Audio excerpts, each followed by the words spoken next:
नमः शिवाय। शिवजी सदा सहाय। ओम नमः शिवाय। गुरुजी सदा सहाय।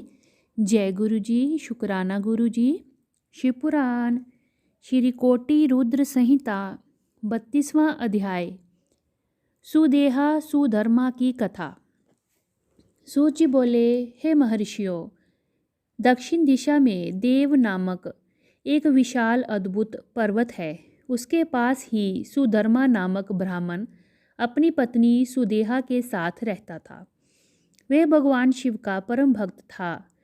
वह सदा ही वेदों द्वारा बताए मार्ग पर चलता और प्रतिदिन अग्नि से हवन, कर्म, अतिथि का पूजन और शिवजी की आराधना करता था। इस प्रकार पूजन करते हुए वे दोनों पति पत्नी अनेक सत्कर्मों में लिप्त रहते थे।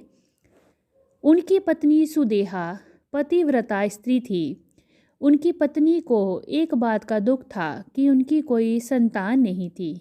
इस कारण उनका मन हमेशा परेशान रहता था। जब भी सुदेहा अपने पति से इस विषय में कहती तो वे उन्हें समझाते कि पुत्र प्राप्ति से क्या लाभ है। आजकल सभी रिश्ते नाते स्वार्थी हो गए हैं, परंतु फिर भी वह सदा दुखी रहती थी।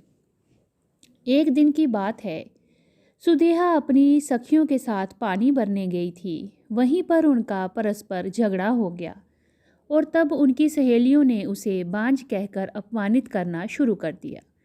वे बोली, तू बांझ होकर इतना घमंड क्यों करती है? तेरा सारा धन तो राजा के पास ही चला जाएगा, क्योंकि तेरा कोई पुत्र तो है ही नहीं। दुखी मन से सुदेहा घर लौट आई। उसने सारी बातें अपने पति को बताईं। उन्होंने अपनी पत्नी को समझाया, परंतु वह कुछ भी मानने को तैयार नहीं थी। तब उन ब्राह्मण देवता के मन में भगवान शिव का ध्यान करते हुए 2 फूल अग्नि की तरफ उछाले और सुदेहा से एक फूल चुनने के लिए कहा। उनकी पत्नी ने गलत फूल चुन लिया। उन्होंने अपनी पत्नी को समझाया, तुम्हारे भाग्य में पुत्र नहीं है, इसीलिए अब अपनी इच्छा को त्याग दो और शिवजी के पूजन में मन लगाओ। अपने पति सुधर्मा की बातों का सुदेहा पर कोई प्रभाव नहीं पड़ा और वे उनसे इस प्रकार बोली, हे प्राणनाथ, यदि आपको मेरे गर्भ से पुत्र प्राप्त नहीं हो सकता तो आप दूसरा विवाह कर लीजिए। परंतु सुधर्मा ने विवाह से इनकार कर दिया। तब सुदेहा अपनी छोटी बहन गुष्मा को अपने घर ले आई और अपने पति से प्रार्थना करने लगी कि वे उससे विवाह कर लें। सुधर्मा ने उसे बहुत समझाते हुए कहा, यदि मैंने इससे विवाह कर लिया और इससे पुत्र भी हो गया, तब भी तुम दोनों बहनें सौतन बन जाने पर एक दूसरे का विरोध करोगी और मेरे घर में झगड़ा होता रहेगा। तब सुदेहा बोली, हे प्राणनाथ, भला मैं अपनी बहन का विरोध क्यों करूंगी? आप चिंता त्याग दें और गुष्मा से विवाह कर ले। अपनी पत्नी की प्रार्थना मानकर सुधर्मा ने गुष्मा से विवाह कर लिया। विवाह के पश्चात सुधर्मा ने सुदेहा और गुष्मा से मिलजुल कर रहने एवं आपस में एक दूसरे की बात मानने के लिए कहा। फिर गुष्मा अपने पति सुधर्मा के साथ प्रतिदिन 101 शिव पार्थिव लिंगों का षोडशोपचार से पूजन करके तालाब में उनका विसर्जन कर देती। इस प्रकार जब उसने 1 लाख पार्थिव लिंगों का पूजन पूर्ण कर लिया तो शिवजी की कृपा से उसे परम सुंदर गुणवान पुत्र की प्राप्ति हुई। पुत्र पाकर गुष्मा और सुधर्मा बहुत प्रसन्न हुए, परंतु सुदेहा को अपनी बहन से जलन होने लगी। इति श्री 32वां अध्याय समाप्त। 33वां अध्याय। गुष्मेश्वर ज्योतिर्लिंग की उत्पत्ति व महात्म्य। सूत जी बोले, हे महागणों, सुदेहा अपनी छोटी बहन गुष्मा से बहुत ईर्ष्या करती थी। उसके पुत्र के प्रति भी उसका व्यवहार बुरा था। धीरे धीरे गुष्मा का पुत्र बड़ा हो गया। उसे विवाह योग्य जानकर ब्राह्मण सुधर्मा ने उसका विवाह एक योग्य कन्या से करा दिया। इससे सुदेहा की ईर्ष्या और अधिक बढ़ गई। उसने निश्चय किया कि जब तक गुष्मा के पुत्र की मृत्यु ना होगी तब तक मेरा दुख कम नहीं होगा। अपनी खोई प्रतिष्ठा और गुष्मा को सबक सिखाने के लिए निश्चय सुदेहा ने कर लिया था। एक रात सब प्राणियों के सो जाने के बाद सुदेहा ने गुष्मा के सोते हुए पुत्र की हत्या कर दी। फिर उसके छोटे छोटे टुकड़े करके उसी तालाब में बहा आई जहाँ गुष्मा प्रतिदिन शिव पार्थिव लिंगों का पूजन करने के उपरांत विसर्जन करती थी। घर आकर सुदेहा आराम से सो गई। प्रातःकाल उठकर सुधर्मा भगवान शिव का पूजन करने चले गए। सुदेहा और गुष्मा भी अपने अपने काम में लग गई। जब गुष्मा की पुत्र वधू ने अपने पति की चारपाई पर खून और शरीर के अंगों को देखा तो वह अत्यंत व्याकुल हो गई और उसने अपनी सास को सूचित किया। वहाँ का दृश्य देखकर वह फौरन समझ गई कि किसी ने उनके पुत्र की हत्या कर दी है। ये जानकर गुष्मा जोर जोर से रोने लगी। सुदेहा भी उनकी देखा देखी आंसू बहाने लगी, परंतु मन में वह अपनी सौत के दुख से बहुत प्रसन्न थी। कुछ देर पश्चात सुधर्मा शिवजी के पूजन से वापिस घर लौटे तो उन्हें सब बातें पता चली।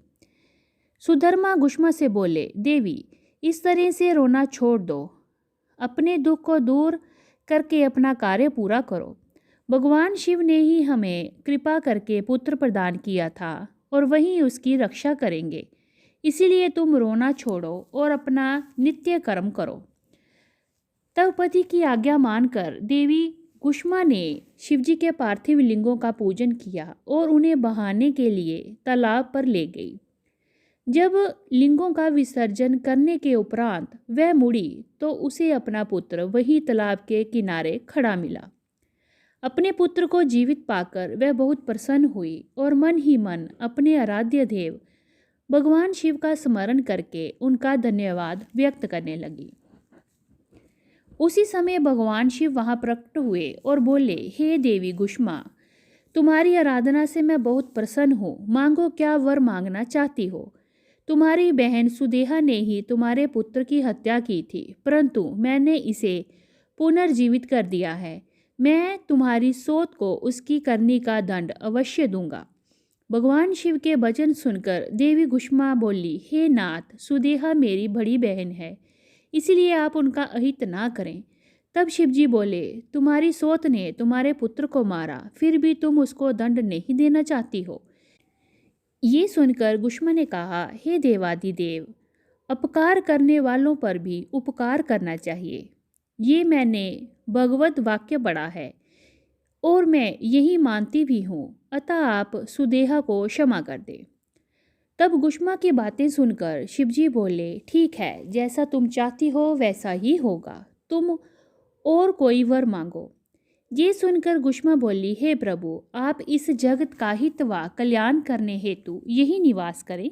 तब शिवजी बोले, हे देवी, तुम्हारी इच्छा पूरी करने हेतु मैं तुम्हारे ही नाम से गुष्मेश्वर कहलाता हुआ यहाँ निवास करूँगा। ये कहकर शिवजी ज्योतिर्मय रूप में शिवलिंग में स्थित हो गए। वे सरोवर शिवालय नाम से प्रसिद्ध हुआ। इस सरोवर के दर्शनों के बाद गुष्मेश्वर लिंग का दर्शन करने से अभिष्ट फलों की प्राप्ति होती है। इस प्रकार शिवजी वहाँ सदा के लिए स्थित हो गए।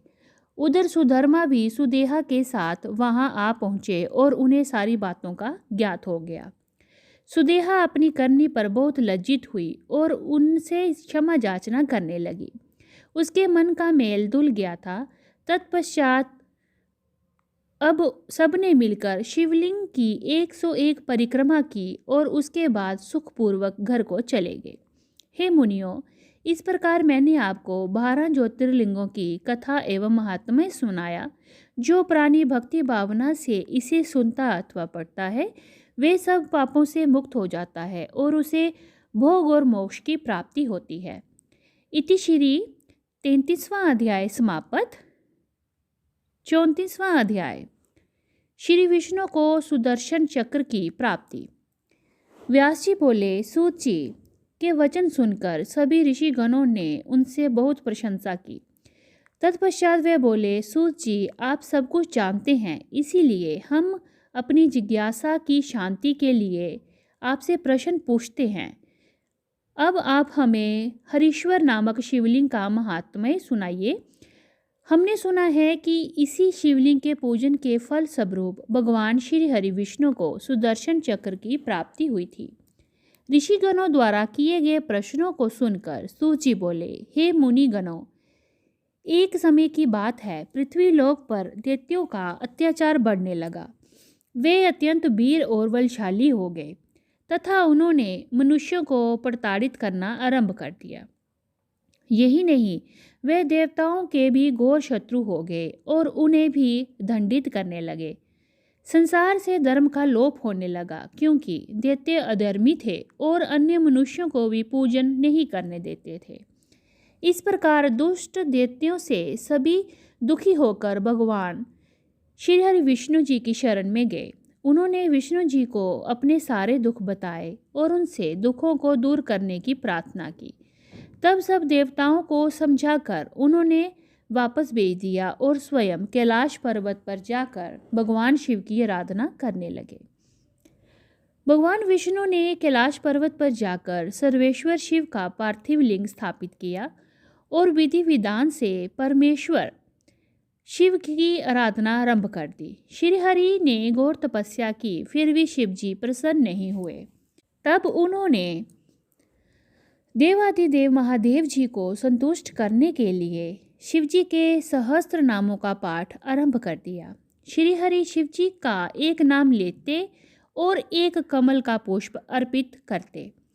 इस प्रकार उन्हें शिव सहस्त्र नाम का पाठ करते हुए बहुत समय व्यतीत हो गया। तब एक दिन शिवजी ने भगवान विष्णु की तपस्या की परीक्षा लेने का निश्चय किया। भगवान विष्णु प्रतिदिन 1000 कमल के फूलों से उनका पूजन करते थे। शिवजी ने एक फूल छिपा दिया। जब पूजा करते हुए एक फूल कम पड़ा तो विष्णु जी को बहुत आश्चर्य हुआ और वे इधर उधर फूल ढूंढने लगे। जब फूल नहीं मिला तो उन्होंने पूजन को पूर्ण करने के लिए अपने कमल के समान नेत्र को निकालकर त्रिलोकीनाथ शिव जी को अर्पण कर दिया। श्री हरि विष्णु की ऐसी उत्तम भक्ति देखकर शिवजी ने उन्हें साक्षात दर्शन दिए और भगवान शिव जी को इस प्रकार अपने सामने पाकर विष्णु जी उनकी स्तुति करने लगे। तब शिव जी बोले, हे विष्णु, तुम्हारी उत्तम भक्ति से मैं बहुत प्रसन्न हूँ। मांगो, क्या वर मांगना चाहते हो। शिव जी के वचनों को सुनकर विष्णु जी बोले, हे देवादिदेव भगवान शिव, आप तो अंतर्यामी हैं, सब कुछ जानते हैं। आप अपने भक्तों को अभीष्ट फल प्रदान करने वाले हैं। प्रभु, इस समय दैत्यों ने पूरे संसार में घोर उपद्रव किया हुआ है। सारे मनुष्य एवं देवता भय से पीड़ित हैं। भगवान, मेरे अस्त्र शस्त्रों से दैत्यों पर काबू नहीं पाया जा सकता, इसीलिए मैं आपकी शरण में आया हूँ। शिवजी ने जब विष्णु जी के ऐसे वचन सुने तब उन्हें सुदर्शन चक्र प्रदान किया, जिससे विष्णु जी ने सभी राक्षसों का नाश कर दिया। इस प्रकार सब सुखी हो गए। इति श्री 34वां अध्याय समाप्त। ओम नमः शिवाय। शिवजी सदा सहाय। ओम नमः शिवाय। गुरुजी सदा सहाय। जय गुरुजी। अनंतम अनंतम शुक्राना गुरुजी।